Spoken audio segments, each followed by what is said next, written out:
मेरा नाम आशुतोष पाठक है और विश्वास पाटिल मुझे बहुत मानते हैं, एक बड़े रचनाकार हैं, उनकी किताबें दिख रही थी, आप लोगों ने नाम सुना होगा।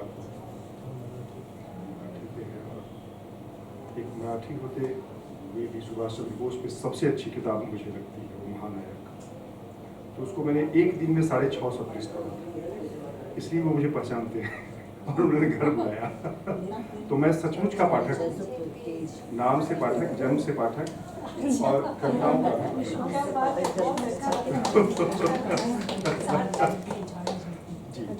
और कलकत्ता शहर मुझे पता नहीं, कुछ ना कुछ टेलीपैथिक रिलेशन है या नॉस्टैल्जिक में। कलकत्ता मुझे न तो यहाँ मेरा कोई घर द्वार, न कोई रिलेटिव, कोई नहीं रहता, फिर भी कलकत्ता मुझे खींचता है। मैं यहाँ तक कि कभी डिप्रेस्ड होता हूँ, यहाँ आते ही सब खत्म हो जाता है। पिछले फरवरी में मैं आया था एक फिल्म, इधर मैंने एक यूनिट यहाँ भी बना ली है छोटी सी। मैं झारखंड का रहने वाला हूँ और बनारस हिंदू विश्वविद्यालय में मैं पढ़ा लिखा हूँ और मेरा प्रोडक्शन हाउस है मुंबई, एपी मूवी टॉल्स। तो देश में सिनेमा का कोई भी आदमी घर में रह के कुछ नहीं कर सकता, वो तो फरारी की सवारी करता है। 2013 में मैं आया था यहाँ विमलेश जी के साथ, सर जगह भी यही रही थी, कुसुम जी की और कुणाल सिंह से। तो उस समय नहीं पता था कि कुणाल की फिल्म पे कहानी पे मैं फिल्म बनाऊंगा। एक आखेटक कहानी थी, उस पर एक आखेट फिल्म, 1.25 घंटा की फीचर फिल्म है, एक उसमें ठुमरी भी है, तो आप लोग YouTube पे देख सकते हैं। अभी आप जिसे जो बात हो रही थी, तो इन्होंने अभी कहा, तो मैं बीच में थोड़ा सा किया था, इन्होंने कहा था कि बंदूक उठाने वाले के लिए जो कविताएं लिखी जा सकती है, कि बंदूक उठा ले और तो कई कविताएं बंदूक रखवा सकती हैं, हिंसा करना। कि सम्राट अशोक के समय जो खूंखार अपराधी पकड़े जाते थे, जो खूनी पकड़े जाते थे, तो सम्राट अशोक को अहिंसा परमो धर्म बुद्धम शरणम गच्छामि, जब शस्त्र त्याग किया उन्होंने, तब तो उन्होंने लगभग अहिंसक हो गए थे, तो मृत्यु दंड बंद हो गया।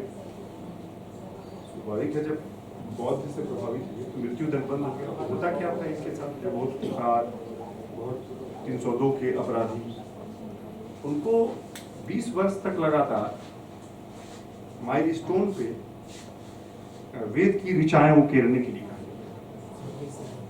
वो पनिशमेंट था।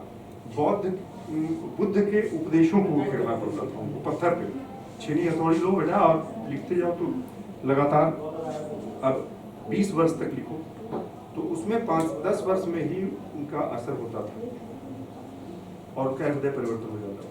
वो 20 वर्ष करना ही नहीं पड़ता था, 40 वर्ष। कोई बहुत पढ़े लिखे लोग ऐसे हो गए तो उनको लाइब्रेरी में बंद कर दिया जाता।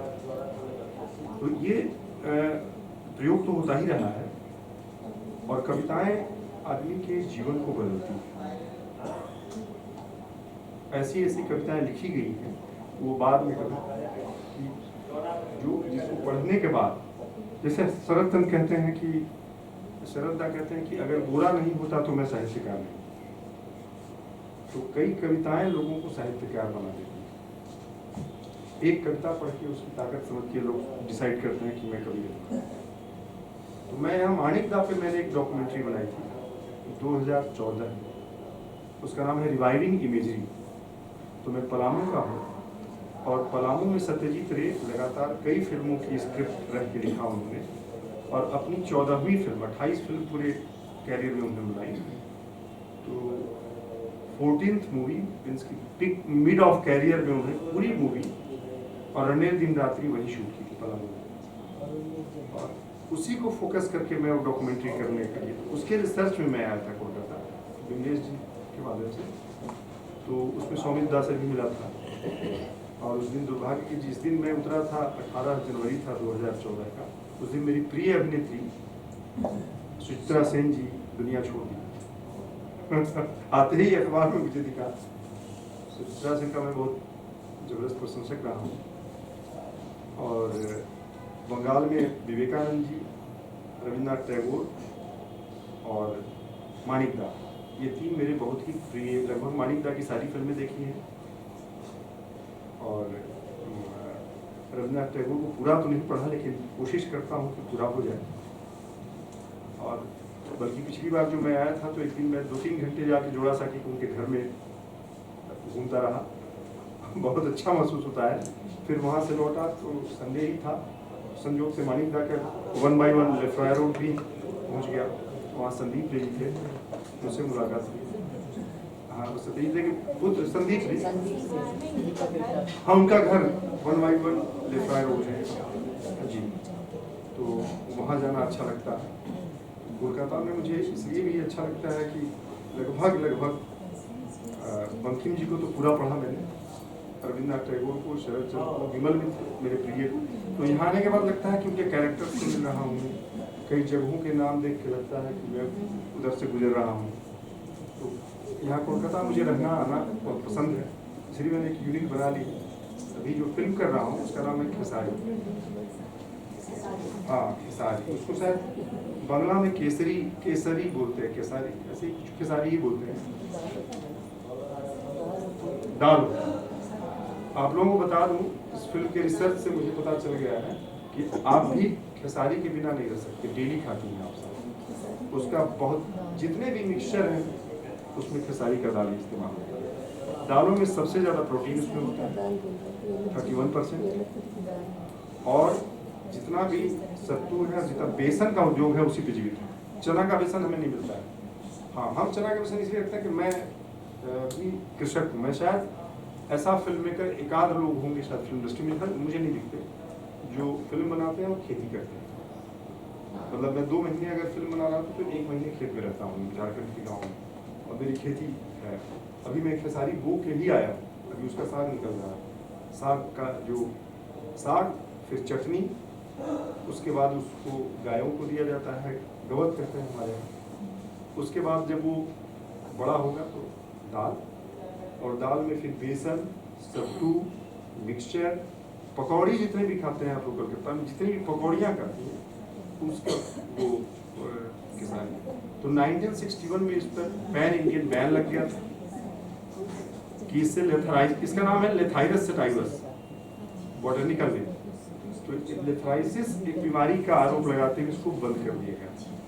तो अब जो फिल्म बन रही है जिसके रिसर्च में आया हूँ, तो भारत के 2 हाईएस्ट प्रोड्यूसिंग स्टेट जो है खेसारी के, इधर बंगाल बिहार है और उस तरफ महाराष्ट्र MP है।